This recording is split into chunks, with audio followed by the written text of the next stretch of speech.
একে জুলাইয়ের যদি কোনো হিরো থাকে, জুলাইয়ের যদি কোনো নায়ক থাকে, তারা হচ্ছে আমাদের গাজীরা।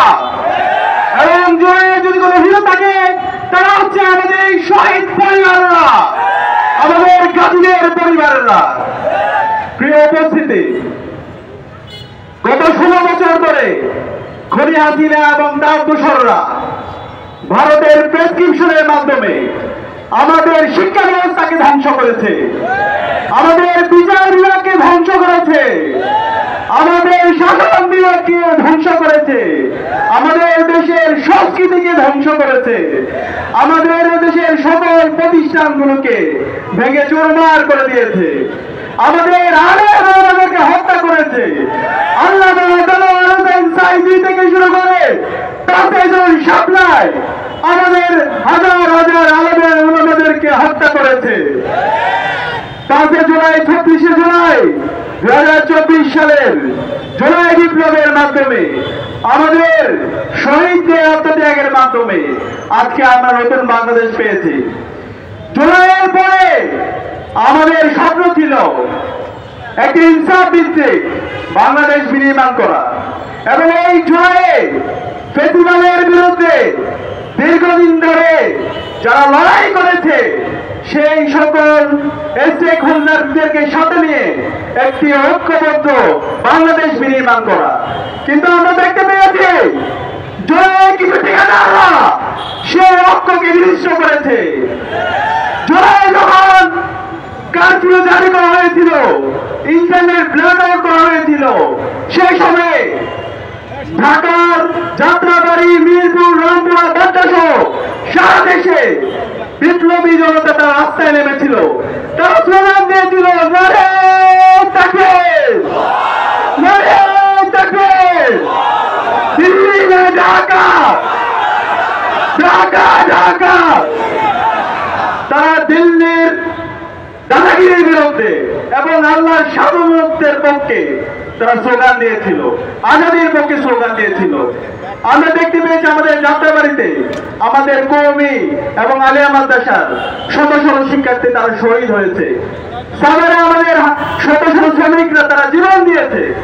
এবং 18 জুলাই যেদিন ঢাকা বিশ্ববিদ্যালয় যখন বন্ধ ঘোষণা করা হয়, আমাদের প্রাইভেট বিশ্ববিদ্যালয়ের ভাই বোনরা আবু সাঈদের মতো তাদের 2 হাতকে প্রসারিত করে তারা রাস্তায় নেমে তাদের জীবন দিয়েছিল। এবং শহরের মধ্যবিত্ত শ্রেণী এবং এলিটরা তারা রাস্তায় নেমে এই ফেসিবাদের বিরুদ্ধে তারা তাদের জীবনকে উৎসর্গ করেছিল। কিন্তু এই 5 আগস্ট পরবর্তী আমরা দেখতে পেয়েছি এই জুলাইয়ের ঠিকাদাররা আমাদের আলেমদেরকে তারা বঞ্চিত করেছে। আমাদের যারা প্রাইভেট বিশ্ববিদ্যালয়ের ভাই বোনরা ছিল তাদেরকে বিভিন্নভাবে বঞ্চিত করেছে, এবং শহরের মধ্যবিত্ত শ্রেণী এবং তাদের যে মতামত দেওয়া দরকার ছিল তাদেরকে বঞ্চিত করেছে। এবং এর মাধ্যমে একটি অনৈক্য তৈরি হয়েছে। এবং যে অন্তর্বর্তীকালীন সরকার গঠিত হয়েছে, আজকে 9 মাস পরও শহীদ পরিবারদেরকে সাথে নিয়ে শাহবাগে আমাদেরকে বিচারের দাবিতে নামতে হচ্ছে। এর চাইতে লজ্জা কি হতে পারে? অন্তর্বর্তীকালীন সরকারের উপদেষ্টাদেরকে বলতে চাই, আপনারা যদি দায়িত্ব পালন করতে না পারেন আপনারা পদত্যাগ করুন। ছাত্র জনতা দায়িত্ব নিতে রাজি আছে। এবং এই বিপ্লব যাদের মাধ্যমে হয়েছে আমাদের শহীদ এবং আমাদের গাজী, তারা এই জাতির শ্রেষ্ঠ সন্তান, তাদেরকে রাষ্ট্র থেকে স্বীকৃতি দেওয়ার দরকার ছিল এবং তাদের দায়িত্ব নেওয়ার দরকার ছিল। কিন্তু আমরা এখন পর্যন্ত আমাদের শহীদ পরিবারগুলোকে রাস্তা রাস্তায় ঘুরতে দেখছি। আমাদের যারা আহত আছে, আমাদের যারা পঙ্গুত্ববরণ করে যারা হাসপাতালের বেডে কাটাচ্ছে, তারা এখন পর্যন্ত তারা সঠিক চিকিৎসা পাচ্ছে না। আর্থিক সংকটে তাদেরকে আনন্দ হচ্ছে। এই চাইতে লজ্জার আর কিছু হতে পারে না।